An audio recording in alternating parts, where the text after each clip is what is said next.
Hello, everyone. It's a Tuesday, which means it is Betting Weekly Game Bet Match. We are looking at round number, is it 3? I think it's number 3. It's 4, is it 4? Oh, I've missed the round. You miss rounds when you go around. It sounds like you at the bar, Sean. You miss rounds when you're at the bar, but I'm only joking. Not me. I don't get to the bar, unfortunately. I know. It doesn't get to the bar to get the rounds. But I missed it. Round number 4 over in Indian Wells. I'm delighted to say, joining me back from his travels, which was a long travel back to London. It's Sean Calvert, who's back in the UK after his trip in Indian Wells. How are you, sir? Tired. Right. It's a lot. It's a way. It's a real mission. I probably won't do this one again, to be honest. It just takes forever to get there. That 20 hours door to door.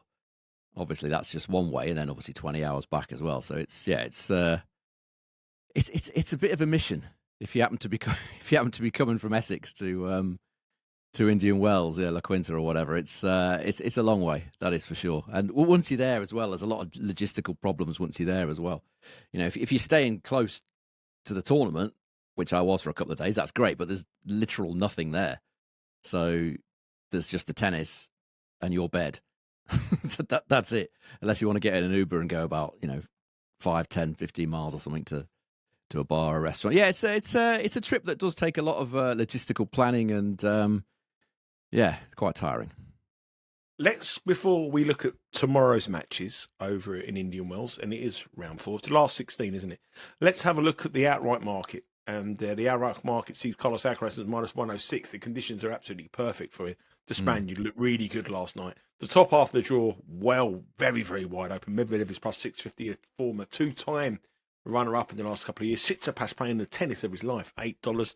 Taylor Fritz is 10. You did mention Tommy Paul. He's out to 20 to 1 now. Dimitrov is 12. Jack Draper 14. Shelton 20. Dimitrov 20. Rune 20. Tommy Paul 29. And we're going to 50 to 1 about other players. Looking at the outright market, I mean, Alcaraz has been exceptional, hasn't he? He has, but as I said when I got there on Monday, I think I was probably the first one to sort of look at these conditions and sort of stick my head above the parapet and say, this is exactly the same.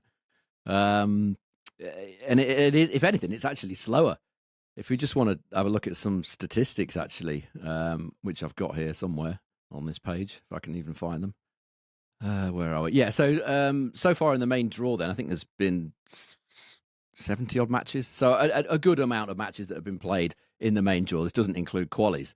So 75% holds of serve and 68.8% first serve points won. That is very slow. It's even slower than it was before. It used to average 77% holds and 71% first serve points won. So yeah, if anything, it's even slower. When I first got there on Monday, I was a bit jet laggy because it is a long way. I looked at it, I just thought, it's exactly the same. Alcaraz said the same thing. He said, and I quote, "They said they were going to change the court, but if they hadn't told me, I would think it's still the same." And Zverev said something very, very similar as well. So yeah, the slower it is, it seems to be bouncing even higher this year. It's very gritty. It is perfect for Alcaraz, and he plays a lot of his matches in the night sessions when it's obviously at its slowest. And it's still quite high bounce, and it still gets up there. So, if you were to make a hard court for Carlos Alcaraz, he would probably choose this one, whether or not he knows the surface has been changed. Yeah, if I was going to ask you who would come through that top half of the draw now, where would your money be? I think I'd still be on Tommy Paul. I mean, weirdly, he's a better price now than he was when we recorded the show on whenever it was, a week or so ago. I think he was only 14 to 1, wasn't he, with Bet Rivers? They were being extremely cautious about Tommy Paul. That's why I couldn't tip him. I had to change my idea kind of short notice because the odds came out. I know he was extremely short, 14 to 1. Couldn't tip him at that.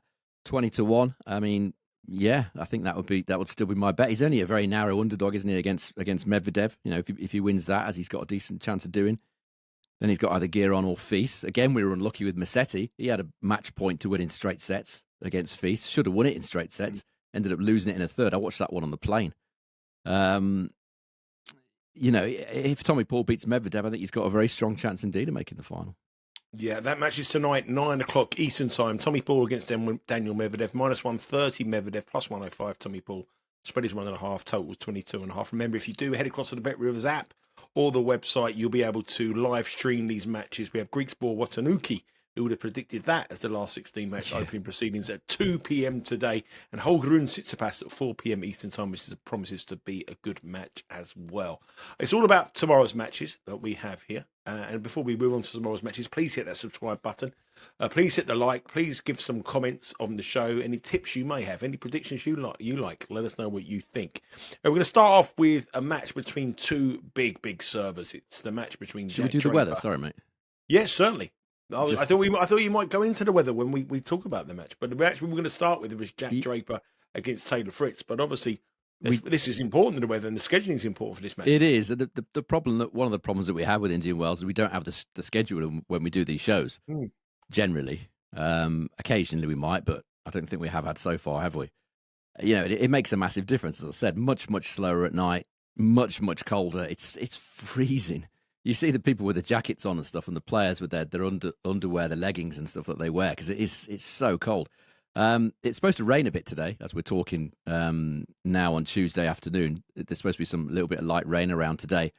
It's not great weather for the next few days, actually. That's why I sort of wanted to mention it. Yep. Tomorrow's weather looks all right, actually, 22 degrees and not a lot of wind. So tomorrow's matches, it looks okay. But Thursday, it's supposed to rain all morning until sort of early mid-afternoon, and it's going to be only about 15 degrees and very windy as well. I'm surprised I'm not there, actually. That's normally the conditions I get. So yeah, the next two or 3 days it's sketchy weather, but tomorrow looks the best of the three.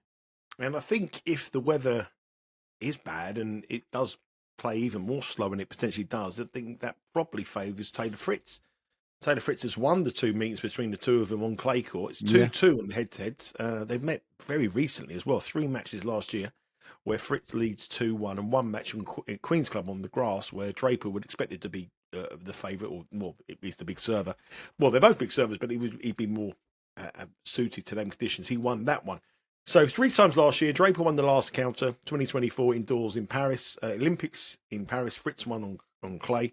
And in Munich on clay, Fritz won as well. Last 3 matches, all 2 sets to 1. So games here could be on the menu. If we look at the odds, it's -148 Draper, +120 Fritz. I'm very surprised by that. I'm very surprised that Fritz is the underdog here.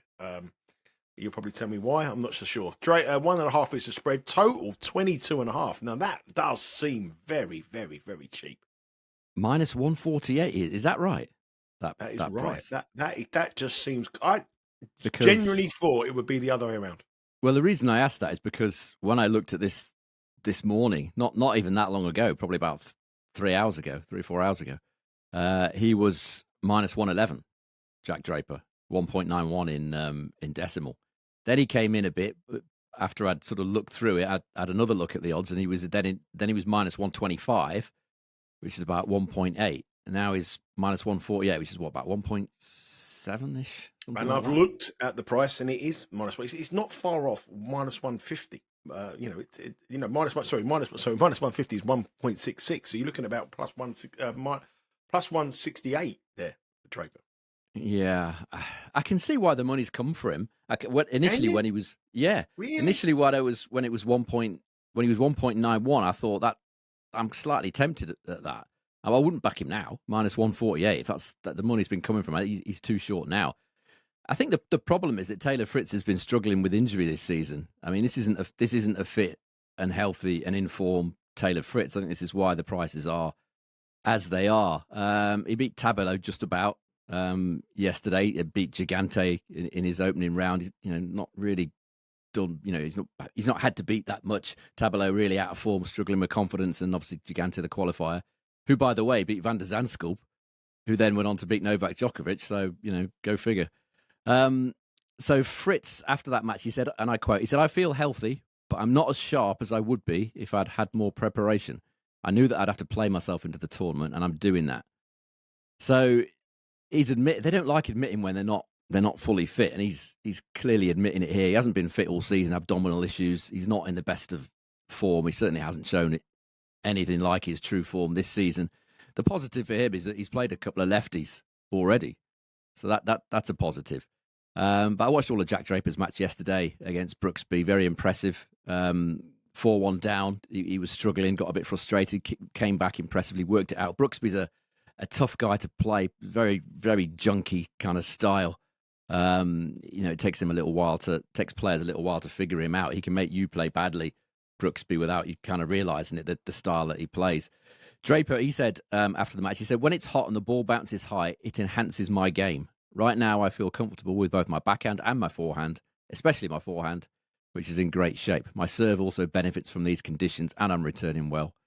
Hard courts suit my game overall, but the atmosphere in the US matches my character best, which is the exact opposite, by the way, of Ugo Humbert, who absolutely hates it in America. Do you know he takes his own chef with him to these American events? Yeah, Humbert takes his own chef. He got more money than sense, hasn't he? He can't. He's got dodgy stomach, and he can't handle any of the American food, so he takes his own chef with him, flies him over. You looking for a chef, Sean? You looking for a chef to take you with you?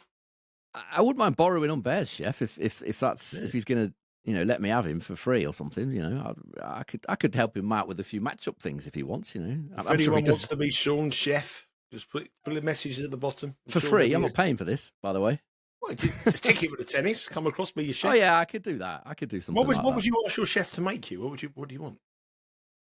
That's a good question. I'm not as fussy as Ugo Humbert apparently is. Apparently, Humbert's got some sort of stomach issue that means he can't digest certain foods like gluten intolerance or some lactose or something. He's got some sort of issue anyway. What would I ask him to make me? Yeah. I quite like them salads that they do over there at the Indian Wells, but they're $24. It's a little excessive for a salad. And a bit of tomato. And what else it was a Chinese chicken salad, that was. I asked her, I said to her, what else is in it? And she said, I don't know. I said, well, it's obviously Chinese chicken. What else? She said, I don't know. No idea. But anyway, I could get a nice bit of steak, maybe a bit of chicken. Yeah. There's all sorts of things I could get him to make. Anyway. I'm into dumplings at the moment. Chinese dumplings. There's something to it at the moment. Quite like them. You could get them at the Indian Wells. You could get, they had little bayo buns and stuff like that and some, some of the Chinese stuff. It would be about $35. By the way, but no. The ones from Asda's are about £3. Perfect. Yeah, I'm not sure about the quality. We won't get to Ugo Humbert in them. Anyway, we're getting off the subject. Jack Draper feels fine physically. He said he's playing doubles as well this week, which is a kind of rarity for him given his physical condition. But he's obviously feeling well. If you look at the head-to-head over the course of the 4 matches they've played on all the surfaces, quite overwhelming in Draper's favour actually, 105-95. In favour of Jack Draper, who wins 80% of his first serve points, which is pretty big considering 2 of the matches were played on clay. Fritz only managing to win 29% of return points, so he struggled handling the Jack Draper serve. Both guys have held serve 89% of the time, even in 2 matches on clay out of the 4. But as you sort of alluded to at the start, if you just look at the stats of the 2 matches that were played on clay, I think one of them was in Munich, if I remember rightly, and it was freezing, as it always is there. It's 102-98 in favour of Fritz, actually. The service points won and return points won totals in the 2 matches that they did play on clay. And Fritz has actually held serve 97% of the time on clay against Draper. So if you're looking for a reason to back Fritz, the fact that he's been very successful against Draper on clay, I mean, a lot of the players have used the expression that I used, which is, this is a clay-like surface, and it is. So if you're looking for a reason to back Fritz, and I can see quite a lot of people would want to at plus 120 now that these odds have shifted around, then the fact that he's beaten Draper a couple of times on clay would certainly, add weight to that argument. My initial lean was going to be Draper, but not at minus 148. I think Draper's just in a slightly better place at the minute in terms of his form and his fitness than Taylor Fritz. Yeah, I was quite surprised by the price minus 148. I mean, if we saw the earlier prices, that might have been different. But Taylor Fritz, tournament he loves, tournament he's won, conditions that I think will be suited to. I thought that was a big price. Just before we leave off this match, I know we push for a little bit of time because I've got to do Betting Weekly live in about 40 minutes. But just want to mention about Jack Draper. He's up to not far. It's his career high ranking now, number 12 in the world. A good another week here, another couple of wins. He could be in the top 10 in the world. Are we talking about Draper now as a potential major winner? He's 50-1 to win Wimbledon. This is a boy who's, we've always worried about his fitness. Playing doubles this week in that kind of, them conditions. Miami next week, he's picking up points, beating players. Is he prime for a big run at a major? I think I think ability-wise, yes, I think he is. He showed that at the US Open last year. I'm still a little concerned about him physically. I know he's saying the right things, and I think he's doing the right things, but he's got a long-term hip issue, which, is that something that's going to prevent him winning majors? Possibly. I'm still not sure about him physically after like a couple of really tough 5-setters coming back. He still, for me, is the jury is out on him as far as the physicality element is concerned. Wimbledon is not by any means quick as it used to be, nowhere near.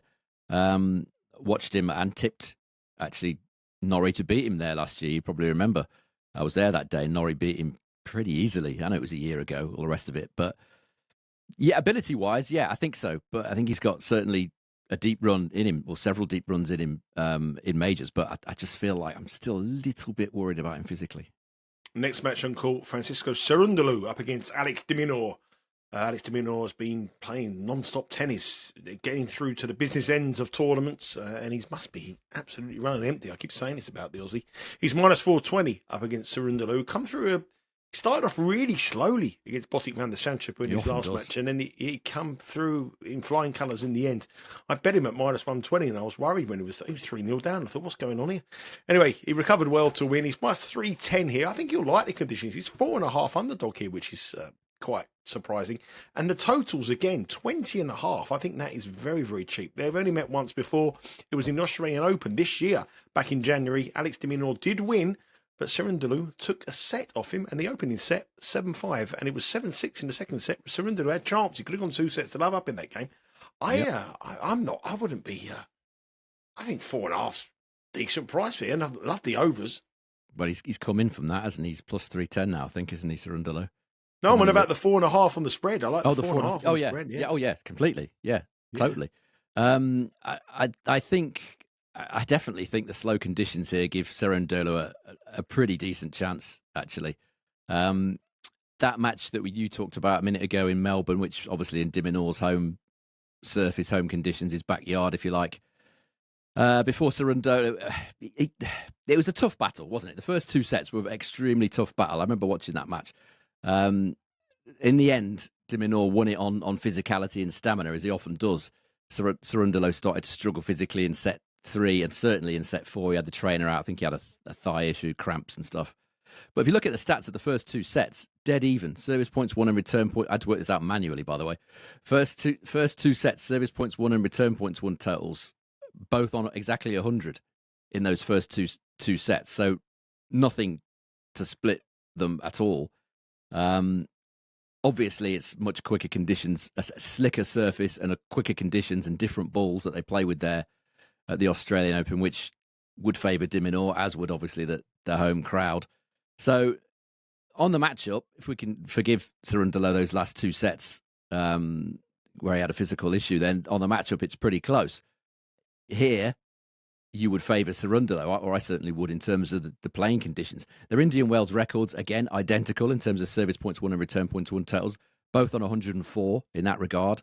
In terms of service hold and break totals, Cerundolo here is on 110, de Minaur 107. So you could make an argument that Cerundolo has been slightly more effective in these conditions. De Minaur, as far as I'm aware, hasn't been past the 4th round at this tournament. If you look at what Cerundolo has done against top 10 opponents in the last 12 months, it's much better than what de Minaur's done. Cerundolo's played 9 matches against top 10 opponents in the last 12 months and won 5 of them. Twice against Rublev, twice against Zverev, also beaten Casper Ruud. So he's 5-4 win-loss against top 10 players in the last 12 months. De Minaur is 1 win and 11 defeats against top 10 opponents in the last 12 months. So Cerundolo, we know he has the level. Sometimes you do worry about his brain a little bit. He does sort of drift away sometimes a bit too easily for my liking when things aren't going his way. I just think this is a very short price on de Minaur based on what he's done here, which isn't that much, and the fact that the conditions are so similar to clay. We know, de Minaur can play on clay for sure, but he's not as effective, but anywhere near as effective on clay as he is on a hard courts and grass. He also didn't play particularly well in Doha or Dubai, de Minaur. So the jury is out on him. as far as I'm He looks concerned. tired. He looks tired, doesn't he? I think he looks knackered. He could be tired. I mean, he's not. He doesn't strike me as the kind of guy that gets tired that much. But yeah, he has played a lot of tennis. So has Cerundolo, I suppose. He's been on the golden swing as well. But I just think these prices are too heavily weighted in favour of the Aussie here. So I'm going to do a split stake on this one. Half the stake on Cerundolo to win the match on the money line, and the other half, as you said earlier, the plus 4.5 games, which was plus 104 earlier on with Bet Rivers. Now it's what? It's minus 108. So yeah, so split stake between the win and the plus 4.5. I just think this is too heavily weighted towards minus 420. I mean, there is a difference between, you know, Cerundolo's been playing a lot of tennis, but Dimitrov getting to the business end of these tournaments, and that's taking its toll on him. Head across to the Bet Rivers website. These are the ever-changing markets. These matches start tomorrow, Wednesday. I think they start at around about 2 p.m. Eastern, 3 p.m.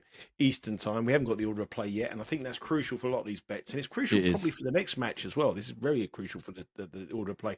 It's the All-American affair between Ben Shelton and Brandon Nakashima. Now, Ben Shelton here is minus 215. Nakashima is plus 170. Spread 2.5, total is 23.5. Now, if you're a head-to-head better, you'll be going straight to the head-to-head. You'll see Ben Shelton lead 3-0 against his fellow American. Never dropped a set, but when you break down the stats, these are as close as they possibly can be in number of sets. They've played 7 sets. 5 of them have gone to a tiebreak, and the other two, have gone to 7-5, all in favour of Shelton. So every single one has cashed over 10.5. I'm maybe thinking that you might be looking at over 10.5 in this match. So I looked at the market price, what over 10.5 was. Just second guessing you. Plus 155 over 10.5. Should we be heading for that? I think it's a fair bet, yeah. I think it's a pretty decent conclusion to come to based on the career series. I mean, their head-to-head, it does say it all, really. Not some head-to-heads don't. They need a bit more working out. This one is pretty straightforward. Every set they've played has gone to either 12 or 13 games. Shelton's won every one, which tells you pretty much all you need to know. There's 2 factors there as far as I'm concerned. The fact that all these have been close and Shelton's won the lot. 2 factors. The first being that Shelton is much more composed on the big points, backs himself, goes for it, doesn't worry about losing, doesn't think about losing. He'll go for it. Whereas Nakashima, for me, he's a much more reserved kind of guy. I don't think he has that sort of inner steel, if you like. Whatever it is, he doesn't have it on the big points. That's what's let him down, mainly in his career. His return game has not been good enough, or certainly the taking of the breakpoint chances has been nowhere near good enough for Nakashima. If he could take some more of those breakpoint chances, his results would be a lot better than they are. But their head-to-head, if you look at their head-to-head, there's very little in it in terms of service points won and return points won totals. Shelton just edges it 100.7 to 99.3 for Nakashima. So a tiny, tiny advantage in the service points won and return points won totals there for Shelton. As you would expect with these 2 serves dominant, return points won very low. Nakashima 29.3% return points won. Shelton just 30%. So again, slightly better for Shelton, but not a great deal in it. And the key factor in this matchup has been, as I said, the breakpoint chances. Both guys have created exactly the same number of breakpoint chances in over the 2, 4, 7 sets that they've played. The difference being Shelton's taken 33% of his breakpoint chances and Nakashima's only taken 13% of his. And that's the difference in a nutshell. A close matchup, a serve-dominated matchup. When it comes to the big points, Nakashima, serving at 5-6, folding. And that's the difference, because if you look at the last 12 months on hard at main level, Nakashima's actually got a better service points won and return points won total than Shelton has, 103 compared to 101. But the difference is that Shelton's winning 64% of his matches and Nakashima's only winning 58% of his matches despite having a better total. And that's because he's not taking his opportunities. When he's getting to break points, he's kind of backing off and waiting for the other guy to miss, or just however he's doing it, he's not doing it well enough. And if you look at the ATP, on the ATP website, they've got a stats page which shows what they describe as pressure points. And Shelton's ranked 18th in the world in hard courts in that regard. Nakashima, 52nd in the world and that's it basically.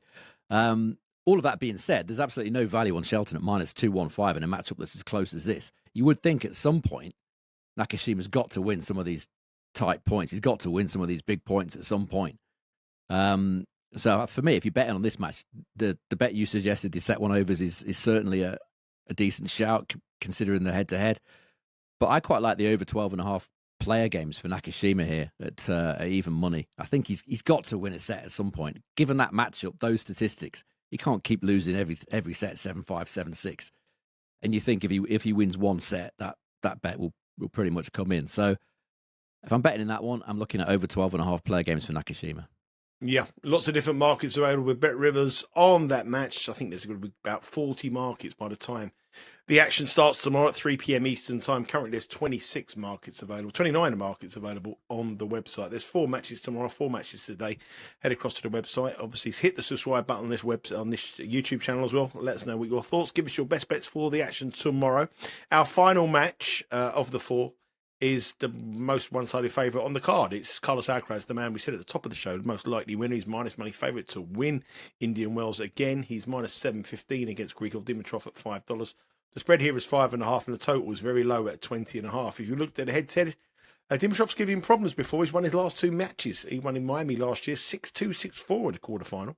And he beat me in Shanghai in 2023, a bit closer match over 3 sets. But Dimitrov come through an absolute epic match to get this far against Gael Monfils that went on to the early hours of this morning, which I was watching the second set. It swung all over the place to epic. 2 best match of the tournament, that was without a shadow of a doubt. So he must be absolutely exhausted after that match, and now he's got to run into the number 1 seed, not the number 1 seed, he's got to run into the tournament favourite.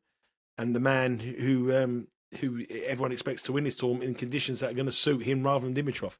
Is there any way this minus 7.15 can get beat? Or is there any angle that we can get with Dimitrov? Or is it just going to be one-way traffic for Carlos? I think Carlos will be a little bit worried about this because obviously he's lost to him the only 2 times they've played on outdoor hard.